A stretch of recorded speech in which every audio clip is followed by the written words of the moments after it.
هفته خبر تو خبر داره براتون از پایان نمایش انتخابات آخوندا که توش همه جور جنگولک بازی در آوردن، از شلنگ تخته انداختن تو ستاد رئیسی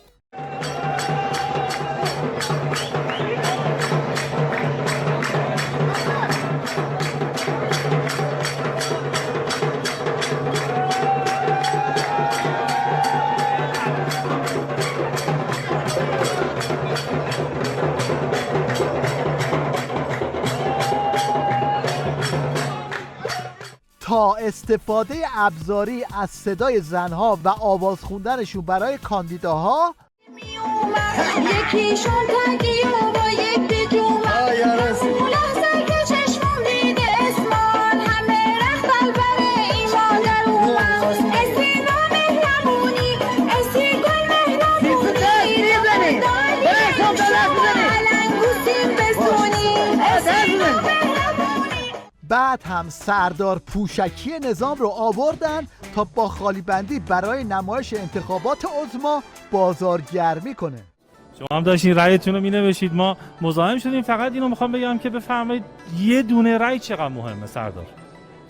هر یک رأی ارزشش بدون اغراق از یک تیر موشک بر قلب دشمن امروز ارزشش بالاتر. تیویریش هم طبق معمول سوتی بازاراش رو به راه انداخت و مجریای مسخرش رو آورد جلوی دوربین تا با داد و قال کسادی حوزه‌های انتخابات رو بپوشونن.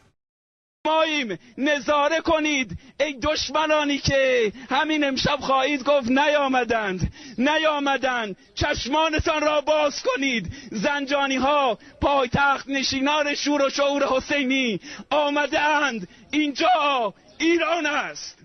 حالا که تا اینجا اومدیم یادی هم بکنیم از این سوتی تاریخی تیویریش که خبرنگاره فکر میکرد فقط صداش پخش میشه اما تصویرش هم پخش شد و اساسی ضایع شد.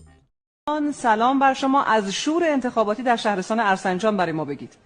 خادمیان صدای بنده رو دارید؟ رحمان الرحیم. من هم عرض سلام و ادب و احترام دارم خدمت شما سرکار خانم قائدی و همه بینندگان محترم.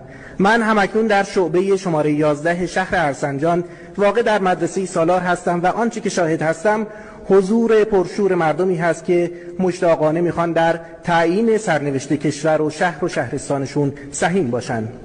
اون چیزی که در این شعبه نظرم رو جلب کرد حضور رأی اولی هایی بود که به اتفاق اومده بودن تا اولین مشارکت سیاسیشون رو در کنار هم باشن و جشن بگیرن.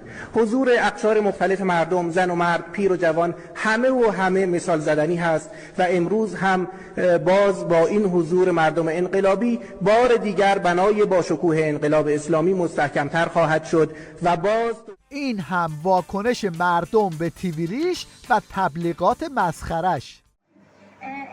ثبت لحظه رأیگیری در شعب استان مرکزی، اینم شبکه اعراج. حالا خوب خودشون دارن نشون میدن افتضاح امروزشون رو. یه مقدار تخمه چیز پفک اگه چیزی دارید برسونید بهشون که اینا بیکار نباشن. به صورت آگاهانه نرفتیم رأی بدیم. توی فضای مجازی هم طرفدارای رئیسی رو اینطوری غافلگیر کردن.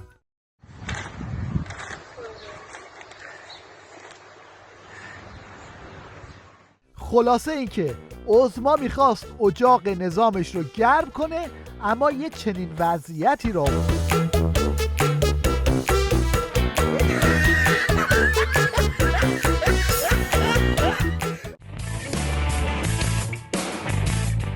ته خط هم وزیر کشورشون اومد آمار رو اعلام کنه اما از پس یه جمع و منهای ساده هم بر نیومد. کل آرای محفوظه 28,933,004 نفر است. 4 نفر. خب میزان مشارکت 48.8%. بعد حساب می‌کنیم. بدین وسیله آقای سید ابراهیم رئیسی با 17,926,345 رأی حائز مقام اول و از طرف مردم عزیزمان امانتدار دستگاه اجرایی و به عنوان رئیس جمهور انتخاب شدند آقای محسن رضایی میرواحد با 3,412,712 نفر و آقای عبدالناصر همتی با 2,427,201 نفر، آقای سید امیرحسین قاضیزاده هاشمی با 999,718 نفر و بقیه آرا به عنوان آرای باطله محفوظه تلقی می شود که این رقم حدود 3,726,870 نفر است. 440,158 کم. یه جمع نمیتونه بزنید لعنتیا. همزمان کاربران شبکه‌های اجتماعی هم کلیپی رو از خامنه‌ای منتشر کردند که سالها پیش وضعیت امروز خودش رو پیش بینی کرده بود. ننگ است برای یک ملتی مثل بعضی از این ملت‌هایی که می‌بینید شما با همه باد و بروتی که دارن در انتخابات ریاست جمهوریشون 35%، 40% حائزین شرایط شرکت میکنن. ننگ برای اونا. مزدورای خارجی نشین عظما هم توی این مدت کلی زور زدن که شاید تنور انتخابات عظما گرم بشه، اما آخرش به پیروزی دشمنان نظام اعتراف کردن. اون کسانی که این توطئه رو علیه صندوق رای در ایران کردند دارن خوب پیش میرند و احتمالاً امشب جشن خواهند گرفت که پیروز شدیم. سبز علیرضایی هم که عنوان کاندیداتوری مادام العمر در نظام ولایت رو یدک میکشه، باز هم به آراء باطله باخت.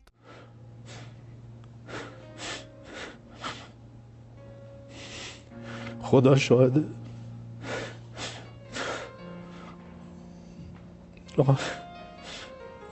خدا شاهد آقای رشید پور، من هنوز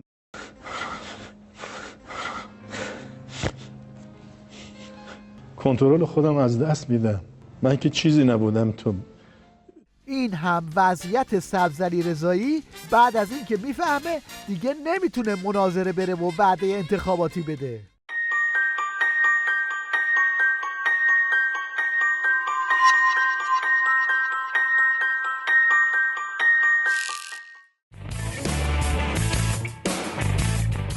بعد هم دراکولای عمامه‌دار نظام در اولین کنفرانس مطبوعاتیش وقاحت رو از رو برد و روزه حقوق بشر خوند.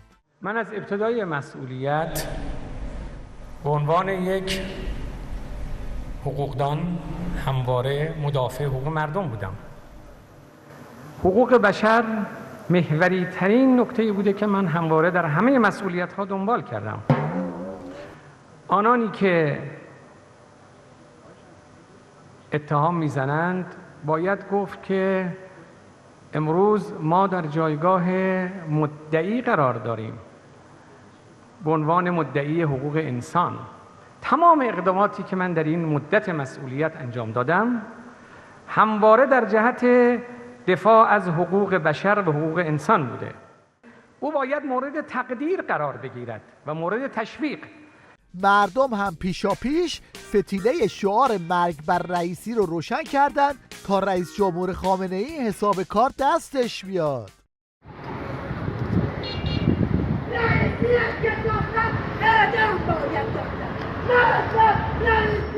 از اون طرف بسیجی‌ها هم مشغول برگزاری مراسم بدرقه شیخ فری هستند. حق بده خوشحالی کنم، حق بده باشم رو سفید، چون داره میره به درک دولت تزویر و امید.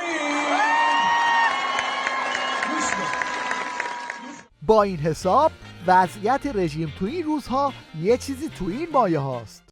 Están los boxeadores debajo de la lámpara, señor. Mete la mano izquierda y va, pregunta, está atacando con gancho. Ahora se van los peleadores en este momento. El referee, un tremendo golpe en la cabeza. El referee interviene, está apartando a los boxeadores. Está cogiendo la... ¡Ah! Se metió un coleto. Atención con una toalla. Simón te mata voladora. Uno mata. ¡Ay, mete uno del que suele el boxeador! Atención. El coleto se mete. El árbitro le zampa la mano también ahora. Se mete Julio Comesaña. Hay un peleburra acá. Atención. El encordado se llena de coleto. Otra vez la mano derecha. El árbitro dándole muñeca. ¡Qué tremendo derechazo del árbitro! Señor, se metió Comesaña.